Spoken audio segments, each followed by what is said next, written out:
એક મહત્વના સમાચાર હવામાન વિભાગની આગાહી વચ્ચે કચ્છના કેટલાક વિસ્તારોમાં હાલ તો માવઠું પડ્યું છે। ભુજ, અંજાર, મુન્દ્રા, ગાંધીધામમાં કમોસમી વરસાદ વરસ્યો છે। કેટલાક વિસ્તારોમાં હળવો તો ક્યાંક મધ્યમ વરસાદ પણ થયો છે। આ કમોસમી વરસાદને લઈ પાકને નુકસાન થવાની ભીતિ છે।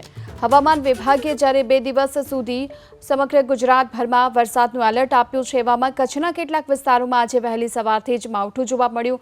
ભુજ, અંજાર, મુન્દ્રા, ગાંધીધામમાં આજે કમોસમી વરસાદ વરસ્યો છે। કેટલાક વિસ્તારોમાં હળવો તો ક્યાંક મધ્યમ વરસાદની શરૂઆત થઈ છે અને વરસાદને લઈ ખેડૂતોમાં હાલ તો ચિંતાનો માહોલ પણ જોવા મળી રહ્યો છે। વેસ્ટર્ન ડિસ્ટર્બન્સના કારણે હાલ 2 સાયક્લોનિક સર્ક્યુલેશન સક્રિય થયું છે અને તેના કારણે રાજ્યભરમાં ગાજવીજ સાથે વરસાદની હવામાન વિભાગે આગાહી કરી છે। કુલ 2 દિવસ સુધી માવઠાની શક્યતા હવામાન વિભાગે વ્યક્ત કરી છે અને તેની વચ્ચે કચ્છના કેટલાક વિસ્તારોમાં માવઠું પડ્યું છે। આજે વહેલી સવારે હાલ માવઠાની શરૂઆત થઈ, જ્યારે ભુજ, અંજાર, મુન્દ્રા, ગાંધીધામમાં પણ કમોસમી વરસાદ નોંધાયો છે।